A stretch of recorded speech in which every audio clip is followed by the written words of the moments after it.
What's going on, everyone? I'm just a typical, average American here today to react and learn about how Norwegians resisted Nazi occupation.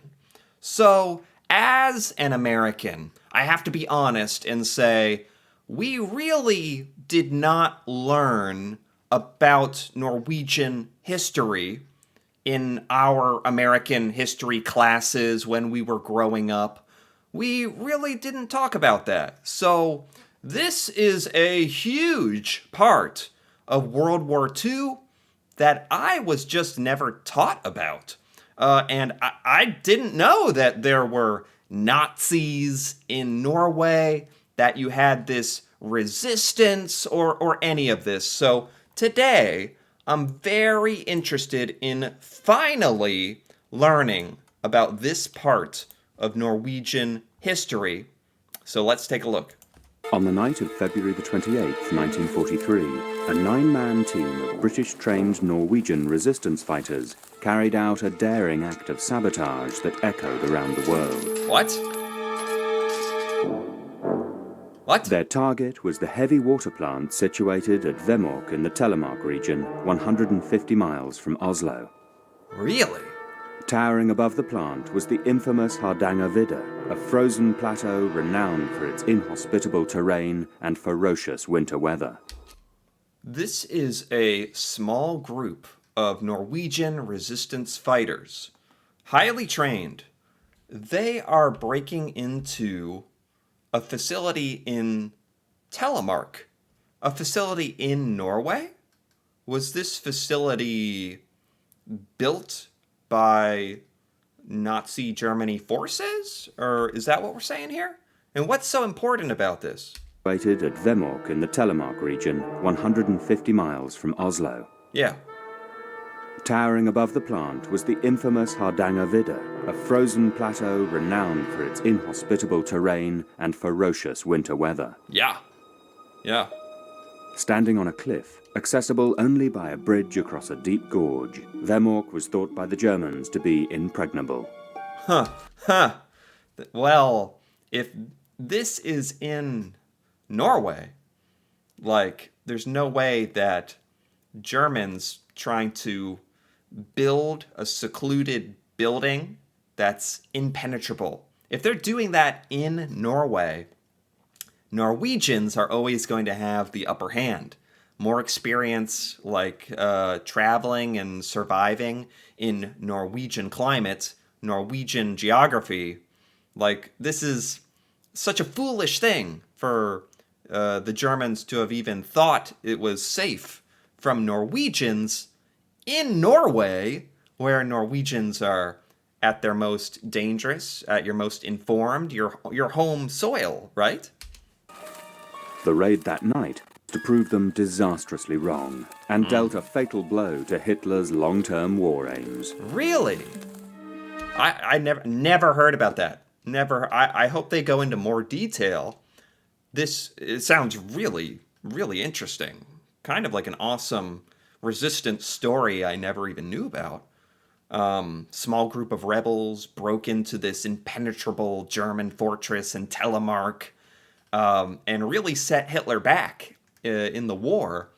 Sounds like Norway contributed a lot and doesn't really get the recognition that it deserves because, yeah, you better believe I've never heard of this before here in America.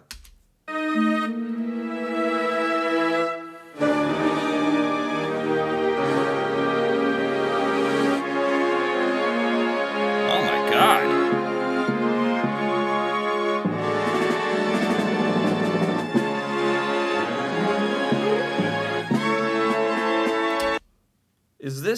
Are these images, was this all in Norway? Europe's secret armies resisting Hitler, Norwegian heroes. Okay.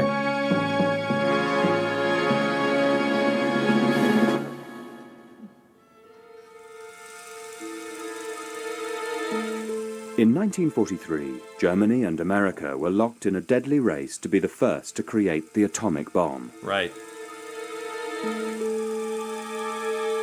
Yeah, so obviously some of this stuff I know about. If it has to do with America, that's of course what we focused on in our history classes. I'm just really excited to hear more about the Norwegian side of things that I've had never heard of. Never knew. Whoever won the race would possess a weapon that could end the war at a stroke. Yeah. Heavy water, D2O, which is rich in the rare isotope of hydrogen known as deuterium, was considered indispensable to moderate nuclear reactions. Okay. In 1943, Vemork was the only plant in the world where heavy water was produced continuously. Oh. This is that facility in Telemark in Norway, German controlled. This is that facility at the beginning of this video that the Norwegians are going to break into. The significance of this plant is that it holds deuterium, an element or molecule very important for nuclear reactions, which is huge when the Germans are trying to harness nuclear explosions for the war. If Norway played any part in setting that back, there's, the value of that is indescribable. That's huge. Ironically, when they set out from their SOE base in Britain, none of the 9 men involved in the raid had any notion of its vital significance. Really? None of us had ever heard about the atomic bomb. Oh. But Wow. when my group left, Colonel Wilson said to me that this job is very, very important. If the Germans get hold of heavy water, they will be able to blow up some part of London or world like. They actually got an interview with a Norwegian soldier who was part of this operation, breaking into this German plant. They actually got one of the men. This is incredible. This is fantastic. Like that. Well, I didn't believe him. He's telling me this because he wants us to do a good job. Right. But the first I knew about the atomic bomb was when the bomb fell on Hiroshima. Right. True. From my point of view, learning about World War II, many years later, it's like the atomic bomb always existed in my life. I have to remember for this time period, for lots of people, they could never imagine such a thing as a nuclear bomb. Such a thing had never been used. So this was almost something that was unbelievable to people at the time. Didn't know it even existed. That makes sense. The Vemork sabotage operation was a complete success. Wow. Surveying the damage, Generaloberst Nikolaus von Falkenhorst, head of the Wehrmacht forces in Norway, described the raid as the most splendid coup I have seen in this war. Wow. It was a coup that could only have been carried out by men with intimate local knowledge, an inbred capacity to cope with the harsh terrain, and sharply honed survival skills. That's exactly what I was thinking. Not to toot my own horn, but that's exactly what I was thinking. When they laid this out, it's like, you think your fortress is so safe and impenetrable, yet you've built it in Norway, which by definition is where Norwegians thrive. Norway is a beautiful place, but it is difficult. Has a difficult terrain, geography, climate. Of course Norwegians are going to beat you every time in this situation. That makes a lot of sense to me. In other words, by native Norwegians. Yep. The path to effective organized resistance had been a long and painful one for Norway. Oh. It began when the German army launched Operation Weserübung on the 9th of April 1940, sweeping into Norway and Denmark in a meticulously planned lightning assault that succeeded in placing German troops on the streets of Oslo and Copenhagen within the first 24 hours. Yeah, like, I did not know about any of this. It's possible that this was at some point brought up in our American history classes, that German forces occupied Denmark and Norway. I assume at some point that must have been mentioned, but it definitely was not in much detail. It was not something we studied extensively. So I have to admit, I didn't even know the extent, like that literally Oslo, the capital of Norway, was occupied by German Nazi soldiers. I cannot even imagine what that was like. Here in the United States, we feel so far away from everything. Now, of course, we ended up sending soldiers, American soldiers, into the war, but we can never, like, it's hard to imagine what it would be like for your home, to be invaded by a foreign military and occupied and held hostage. I cannot even imagine what this was like. We really haven't experienced anything like this in the United States, so it's difficult for me even to imagine what this must have been like.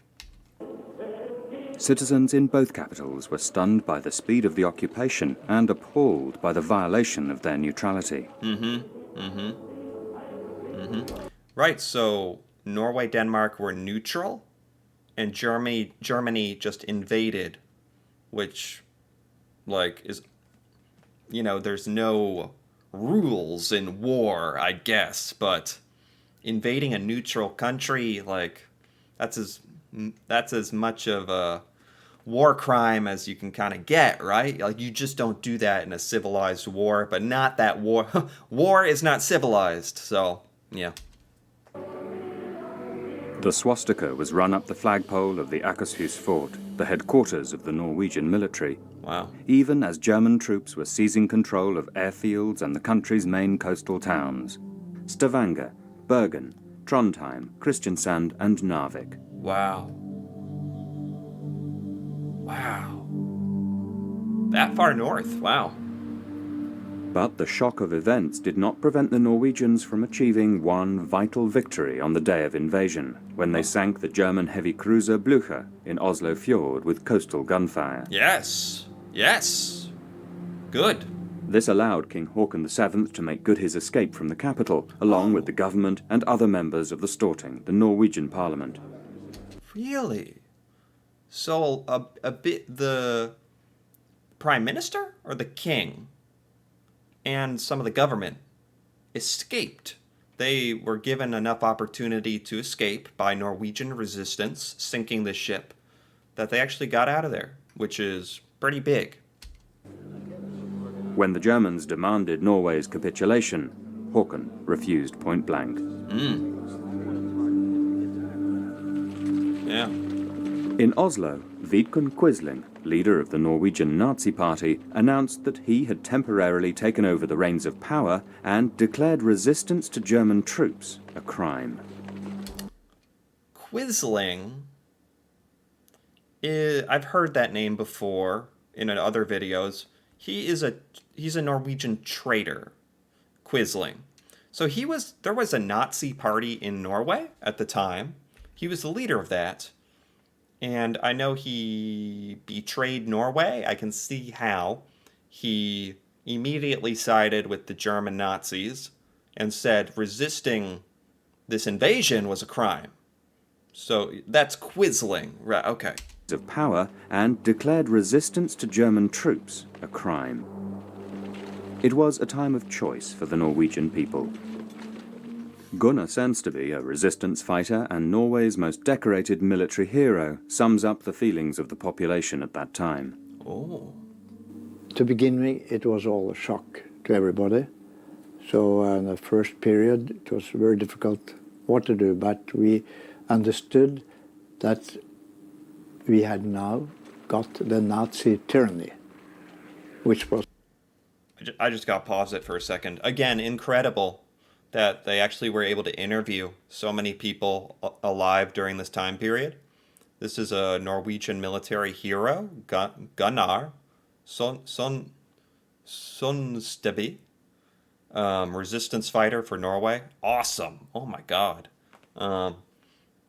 They're literally talking about how Norwegians felt when they were invaded by Nazis and what it was like. This is incredible. This is incredible. Exactly what I want to hear about as well. We had now got the Nazi tyranny, which was well known in Germany. Well, hadn't realized what they have been through, I think. But we had it now, and felt it for 5 years. Wow. The weeks that followed the German invasion were confused and chaotic. British, French and Polish troops fought alongside the Norwegians in a doomed attempt to win back Trondheim and to throw the Germans out of Narvik in the north. So immediately, I mean, Norway's leader said, we're not submitting to you. You may have invaded, you may be trying to take over, but we're not submitting. And immediately Norwegian resistance is popping up, trying to take back cities, teaming up with other militaries around the world, trying to fight back.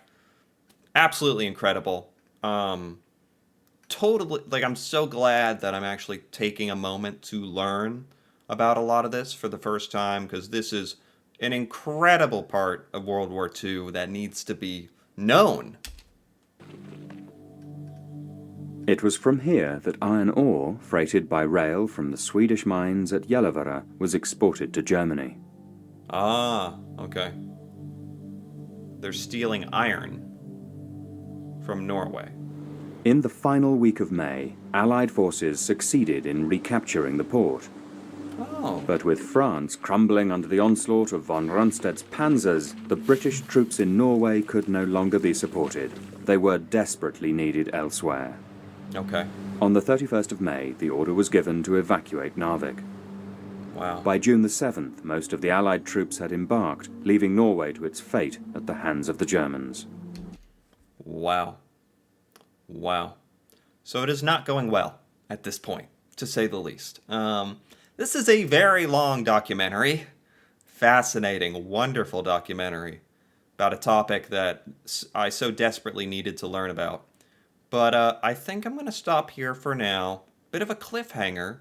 Norway's trying to fight back against this invaders, tyranny. But the support from other countries has kind of been taken away, and Norway is now kind of left on its own to fend for itself. Wow. Since I've never learned about this, it almost feels like a brand new story to me. It's funny because this is, of course, history. This already happened. I know Norway gets out of this and thrives and is still around today, but I'm still on the edge of my seat in a way. My God, this has been very enjoyable to learn about. I hope to continue learning about this in future parts, but I'm going to stop here for now. If you've enjoyed this as well, feel free to give this a like or leave a comment with your thoughts on Norway in World War II, Norwegian rebels resisting the Nazi occupation, Norway's story and role in World War II. Really cool to hear about. And if you're interested in more videos like this, me reacting to Norway and learning about Norwegian culture, feel free to subscribe for more.